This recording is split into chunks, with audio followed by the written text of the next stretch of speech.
Well, we've had a very eventful 2022, and it's not even the midterms yet. It's not even the midterms, because Roe v. Wade was overturned on a blissful Friday. For some, it was blissful. For some, it was not. I'm Jordan, one of the co-hosts of Resident Skeptics, here with Connor. Yep, I'm just observing what people believe to be the end of the world. Yeah, it's not the end of the world. It's not. But in case you live under a rock, I think that should be one of my new phrases, because I say that a lot.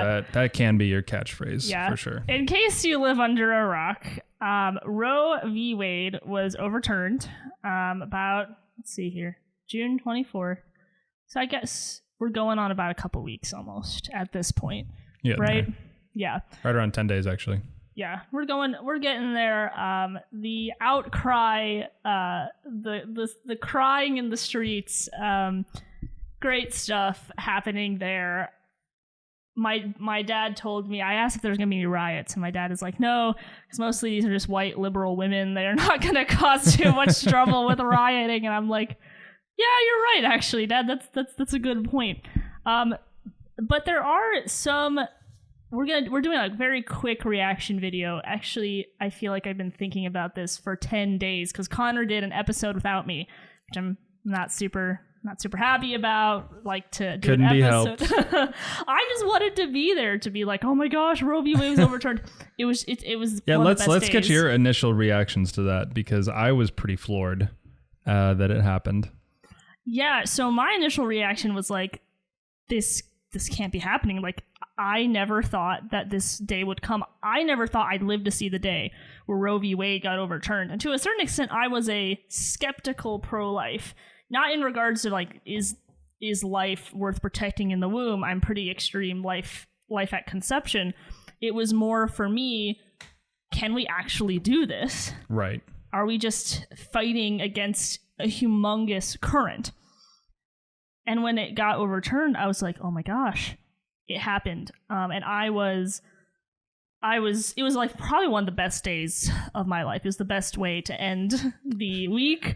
But what I enjoyed more and what I was more interested in was the reaction from people. That was what I was most interested in. And a lot of liberals, I do say liberals, not just leftists. I do think a lot of liberals, leftists, and even maybe some more moderates. I'm not sure, but definitely more on the liberal side were really upset about this news. I've seen even conservatives upset, actually. Yeah, and I haven't seen as much of that, which I think there's another debate happening there of if you can be conservative and pro-life. Mm-hmm. I don't know if you can. Because I think with conservatives, they're trying to conserve. Therefore, they're conservatives. They're like the people. So do you mean you don't know if there's a debate happening if conservatives can be pro-abortion? I would say you'd have to make a very interesting case for that, because I feel like this is my position on life. In order to protect life as a whole, you must protect life at conception. In order to protect life that is outside the womb, you must protect it inside the womb. Like, to me, I see it as a foundational principle of if you're not willing to protect it in the womb, then I feel like you're going to be much more slippery on other things, like maybe eugenics, maybe with illegal immigration, you might have a different point of view. Right, which is kind of one of the odd parts for most conservatives, and it's also odd to me that it's become political in nature as to this is the defining term, because I don't think if I found a liberal that was anti-abortion, I don't think I would make them. I don't think that they qualify as conservative. Equally, I don't think a conservative that's pro-abortion would be considered liberal at that point. Yeah, I think you can definitely still be liberal, and there's some people that kind of take an in-between position, right? Because what we see from the higher up leftists, people like AOC, what's her name? It's just this black lady who's on the court, or not on the court, I'm sorry, because that's Ketanji Brown Jackson. I'm trying to remember her name. Oh my gosh, it's horrible. But this I don't black know which senator, one you're talking about. They're all like, you can kill the baby, up until birth. Yeah. But I think that there's a lot of people that are actually very much in the middle in America, where with abortion, they're like, okay, maybe at 20 weeks, that's when we say no. And I think that's actually where maybe more Americans stand. I would say that is probably the majority of the Americans. And from some of the other podcasts and news clips I've been listening to from polls, Rasmussen, who's the Gallup is another one. I believe they've done polls, and most people fall into that category where they're pro-abortion, but it's pretty limited. Mm-hmm. And I think that's where a lot of Americans were.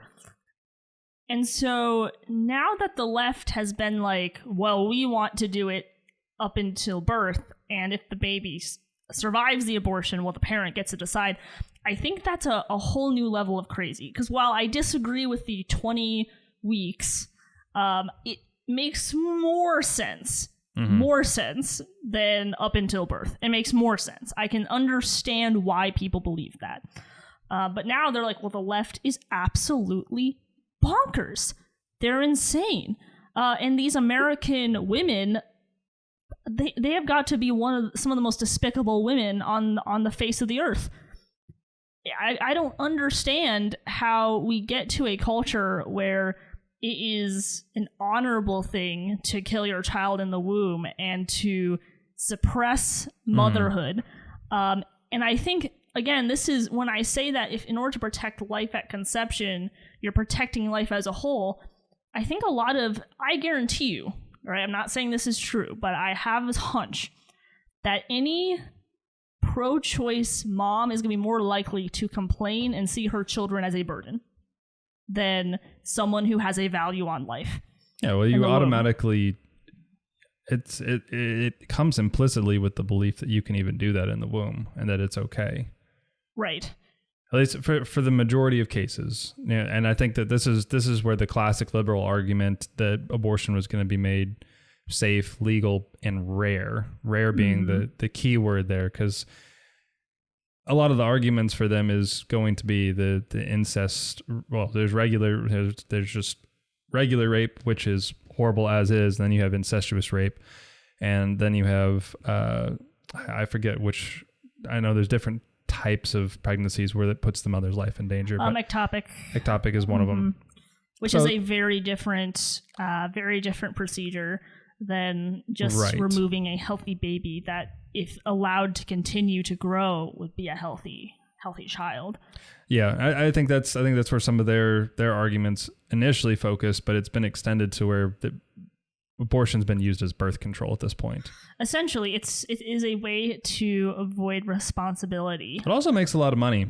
It does make a lot of money. You know, it's weird. I thought Planned Parenthood, only 3% of their profits were abortion, and it's so weird. They're just closing down all over the country. So weird. Yeah, so you'd think weird. they'd be able to survive still handing out all their education materials and all their birth control pills. Yeah, free contraceptives. Yeah, all the contraceptives and everything else that they've been running off of. But all of a sudden, you take away their main moneymaker, and they just start closing down. Yeah. When they don't have to. I mean, people are going to say the argument is that they're closing down because the laws in the state forbid them from being open. It's not true. They just can't perform abortions. Yeah, and that's mainly what those clinics do. Yeah, that would be their primary cash flow. Yes. But I would like to give some thanks to some people for this victory. The first people I'd give thanks to is the religious pro-lifers who have prayed, who have been out there in front of clinics every day, trying to give out tracts and trying to help. They're not perfect. No one is, but they've done some great work. For the non-religious pro-lifers who have just made a biological scientific argument and have, stood up and said something, for the commentators who are not religious for saying things about it, I think it's great. The next group of people I'd like to thank is the hardcore leftists. I'd like to thank them. I'd like to thank them because they pushed everyone to the edge. Remember, I told you, most of us are pretty in the middle. I'm very extreme pro-life. You are as well. You might be a little less than me, but we're very much in the same camp. I've got some special scenarios that I think I I would give on. Yeah. Or at least provide the option. Yes. So I'm sure we could always debate that at some point. That'd be fun. But most people are in that middle spot. The left is like, you know what? We're going to try to push everybody. We're going to try to push everybody. And everyone's like, wait, hold on a second. This is not what I signed up for. Mm-hmm. The left became so undeniably crazy and deranged that even there are sensible liberals that are like, whoa, I'm out. This is too far. Yeah, wanting to be able to abort a baby up into 9 months was too far. It is. For even some of the most staunch pro-abortion people, they were just like, no, there's not much that you cannot provide a good explanation for what is different here. Right. We went from safe, legal, and rare to free abortions for everyone, and you should be super proud. Safe, legal, and anytime. Yes. And I think it's because they've changed their messaging. So they got so emboldened to change their messaging that they lost everyone, not just with abortion, but with stuff that happened in 2016. Why did people vote for Trump? He said the truth. He said they're crazy. He was right. The left is going insane. The policies that they're putting forth, and so people got behind that. They got behind that. Oh, they definitely did. And so what did we get from Trump? We'd also need to thank Trump, too, who gave us 3 originalist judges. First, you got to thank Obama. Justices, not judges. Obama? Yeah. Oh, wait, that's right, because what did he say? I can't remember. He made a joke at a dinner party because Trump's kind of spouted off about potentially running to be president for a long time, actually, even back with Bush, I believe. Is that he made comments about that, and at some dinner party, Obama made a joke about Trump not being able to become president. And you've seen the clips, and you can just see where Trump's focus just kind of narrows in, or he's just irritated that he was suggested he couldn't possibly pull it off. And then he goes and runs, becomes president, gets us 3 more Supreme Court judges. Yeah, no, justices. Yeah, I messed you up there the first time. Yeah, no, thank you so much, Obama. We really appreciate I sent you the meme, and it started off with like all. Yeah, I think they were instead of dominoes, they were little tombstones, and it started off with the small ones, like make a joke at Trump, and then it just goes all the way up to getting Roe v. Wade overturned. Yeah, and it's a beautiful moment in history if you really value life. And there's a couple things I want to debunk with you and get your thoughts on. Yeah, okay? Let's go for it. With some people, I love having people on my Facebook and my social media that believe different things. I like to know what they're thinking. I don't like to unfollow them. I honestly relish the opportunity to figure out what they're thinking. The only ones that I tend to unfollow are the ones that post a different opinion, and then when somebody has a dissenting opinion, that they just unleash on them, and that person gets absolutely mobbed by the original poster's friends. I can't deal with that stuff. That's why I don't do a ton of posting on social media as much, but I do like watching it. I think it is interesting. So one of the things that I think we both saw was this idea that taking away a choice, and this is a Christian perspective that we saw, which I put maybe Christian in quotation marks because the logic is so deeply flawed. And again, I like to take the time to look at these arguments and dissect them. And when I say it's a bad argument, it's not to be insulting. It's just a bad argument of that by taking away a woman's choice, you are therefore taking away something called free will, or the freedom to do something which God ultimately gives us to make that choice. Just as we make the choice to follow him, we should also have the choice to get an abortion as well. And so that is the logic behind keeping abortion. This doesn't make a ton of sense to me because the logic is so broad to say that, well, I should just have the choice to, because God gives us the choice. Cain had the choice to kill Abel, all right?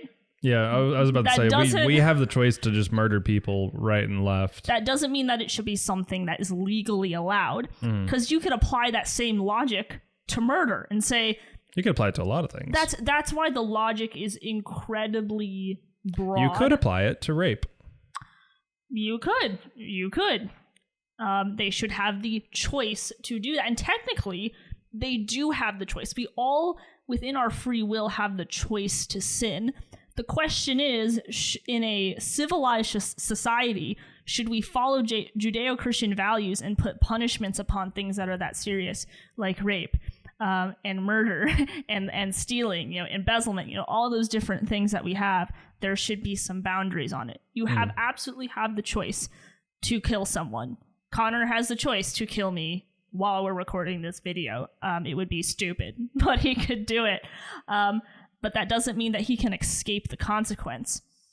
And for abortion, for all these women that have gotten abortions legally, they haven't escaped any consequence. They haven't escaped a ton of consequence. And I'm not saying we should put these women in jail. That's not my point. I'm talking about the mental consequence, the spiritual consequence of the decision. And for these doctors too, the ones that wake up and realize what they're doing, they have to live with the fact that they've killed hundreds of children in the womb. And that's millions. Yeah. Well, I'm talking about like each individual doctor. Oh, yeah. But yes, millions of kids. I think it's roughly 60 million. And I was watching a documentary about this where we can't really get the exact number because it's hard to count them. The abortion clinics won't count them. So I think it's just an estimate. So it's very well more than that. So that was the first. I don't know what your thoughts on that were, but you'd have to restate the original question. The original argument was because God gives us a choice, we should be given choice for abortion. That's essentially the argument. Yeah, if you're going to go that route, then I think what you'll end up doing, like we mentioned, is, well, in that case, you should just legalize everything under the sun and then see if people decide to do it or not. That is essentially the argument they're making there. Not just abortions, but also rape and murder and fraud and everything else that comes along with it. Basically, everything in our system that is illegal, it should be legalized so that people have the option. That is the outlook that you have there. That would be my response. Yeah. And if I was to play devil's advocate, say, okay, well, here's the difference between murder and an abortion. Like, this is my body. Like, if I murder someone, like, that's someone else's body. So it really isn't the same. So you're going to end up defaulting into the what do you consider life? Because if you don't consider a baby in the womb to be life, then you have an argument that's compelling there. But it's not. Well, and then if you ask this question, I like to play both sides because it's much more interesting. You have to ask them, okay, what is the marking point that the life inside becomes life, like, or I'm sorry, whatever you want, the fetus becomes a viable life. Yeah. At what point? Most people, I haven't gotten like a great sense of like when they consider it, because if you do it by limbs, right? It's like, well, if you're developed, it's like, well, there's plenty of people that have not developed all the way and live full lives. I did a shoot with a girl that her arm never developed. It got stuck somewhere. Long story, I don't know how it works, but she plays the violin. She rock climbs with one arm. She is very much a life. That's awesome. Yeah, very much a life. So okay, we can't do it by that, right? It's like, okay, well, they're not sentient. It's like, well, then you have to say the same thing about someone who's in a coma, or it's like, well, can you stab them then? Can you shoot them? Like, is their life worth anything? And then you also have the argument, well, if they contribute to society, then it's a viable life. It's like, well, okay. There's a lot of people that don't contribute to society. That's I normally where was gonna say, there's plenty of millennials living in their mother's basement on government money. Well, not just that, just any of the bleeding heart policies that they have for people that are homeless or are struggling with drugs or in gangs, and you get into all these other like life situations, and it's like, great, well, they're not contributing to society, so you should just go ahead and get rid of them. Old people, they're out the window too, and quite frankly, any kid that can't take care of himself in or out of the womb also falls under that category. Yeah, so that's it's where too broad. It doesn't work. Yeah, that's where the contribution to society or the ability to take care of themselves arguments for me fall apart.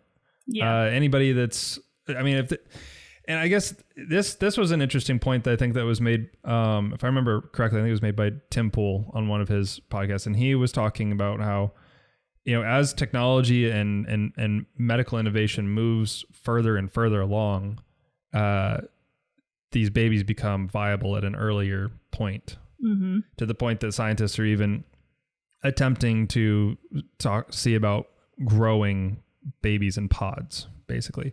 I was like, great. If you can fertilize an egg and put it in a pod and you can support that life from then on, then you've like the goalpost for what you consider life is moving along with technology. And I don't know that we should be basing any type of morals like that on our technological advancements.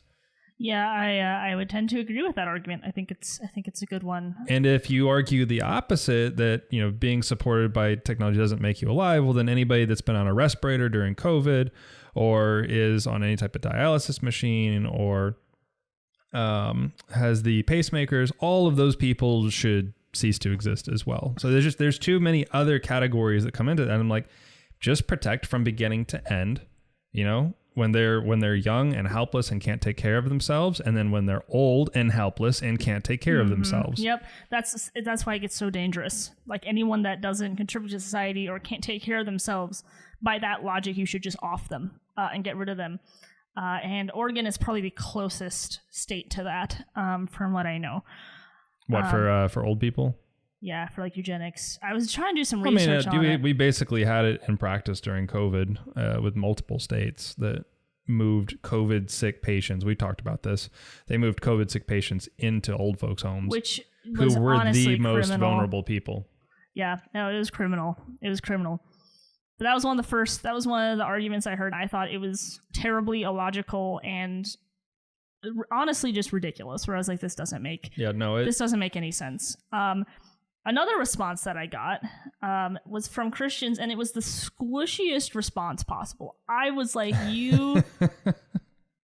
this is, I don't want to say they're pathetic, because I don't believe that, but it's a cowardly response. It really is, where they're like, you know, because these are people I know that are pro-life, all right? They're pro-life. They've been out there. Been to the pro-life marches with them. They've made statements, and they're like, you know, we really shouldn't celebrate this. You know, if you really think that this is a win for the kingdom of God, you know, that's the wrong response. And I said, the heck it is! This is awesome! This is great. They almost kind of want to like make other people feel better for a victory. It's like, no, this is a victory for life.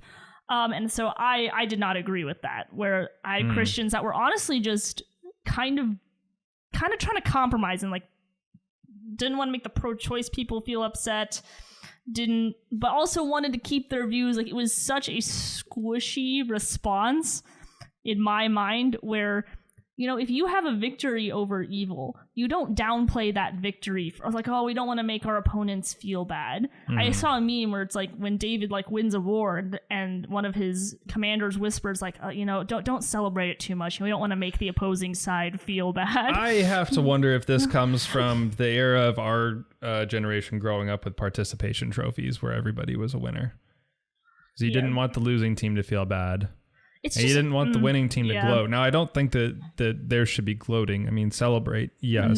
Don't gloat, though, because the fight's not over. And this is the most compelling argument that I think any Christian could make of why not to celebrate so hard, and nobody that I've seen has made it, is that this is defaulting to the states.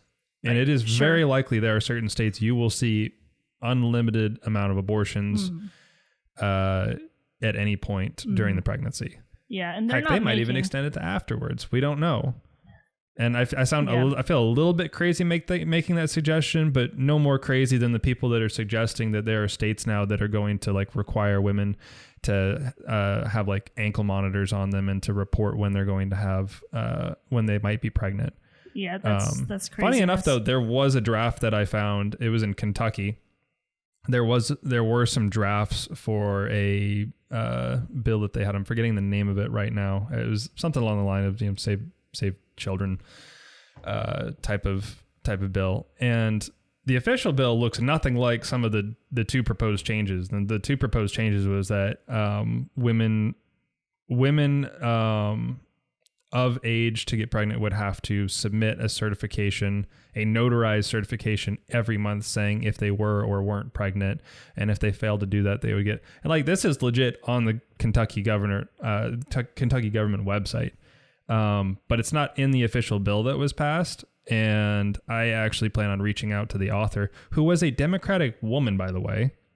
That's what doesn't line up for me at all. Like, okay, I've got her email and phone number. I'm going to reach out and ask her, so what were you thinking with this? And why was this ever proposed? Because that's insane. No, that is insane. Agreed. Yeah, but that's a small amount of pro-life people. Like that one person. But with pro-choice, like there's definitely is a desire to just make abortion very widespread. But there are crazies, but you have to be careful, be like, this does not define all of pro-lifers. Just like perhaps the people that are for 9 months of abortion, they don't represent all of the pro-life, all the pro-choicers out there. So that is crazy, though. I would not approve of that. That sounds bad. I don't know. And that argument kind of came in along with the states that are getting rid of birth control. Although from what I've seen, the particular type of birth control is like the morning after pill. Yeah. Any type of drug that you take after the fact that would kill whatever is alive in there. You can still get condoms, you can still get birth control, all of that should remain legal. And if any states go that way of where they want to get rid of that stuff, then they need to be fought, because eggs left to themselves don't do anything. They get flushed out of the body. Same thing with sperm left to themselves. There's no life, there's no growing life to them at that point. Yeah, you do have some pretty hardcore, and this might be a different conversation for another day, but there are some pretty hardcore like pro-lifers that are really against birth control, not because not necessarily for religiously, because like, oh, you're stopping the egg from, I think they believe that it could potentially have, like, being on birth control can have an effect on like abortion happening. I have to look into it, but it's a little bit nutso. I gotta look into it. I'm not sure because as a woman, when people start saying birth control pills are gonna destroy your body, and then somebody's like, no, it won't. It's very, very confusing. Yeah, you'll probably run into some of the studies that suggest that the birth control pills that are ending up in the water is making estrogen levels go up, which could be the result of why so many men today are having issues with their testosterone levels, and why we have so many more feminine men. So there's some interesting studies you'll probably run into while you're looking for that. Yeah, I'll have to look into that as well. But I think that's all the time that we have for today. I do want to do a more in-depth episode here pretty shortly. But this is our first time on camera. Yes, first time. Yes, super fun. We'll have to make ourselves up a little bit more. A little bit more. There was a lot of setup today. Yeah, and also I lost power for half of yesterday, so I was moving stuff around. We are both a little sweaty, and obviously I am in workout clothes, Connor's in a tank top, so we're obviously doing well. But that's it for today. We'll have more coming. Next week we have a very special guest coming for next week. Absolutely. We're very excited about it, and it'll all be on video. So I think that's all I have. Yep. It's been great. You guys make sure you click like, follow us on Facebook and YouTube. We will be working on Twitter at some point and maybe some other social media, but we will make sure to inform you of those when they are available. All right. Bye-bye.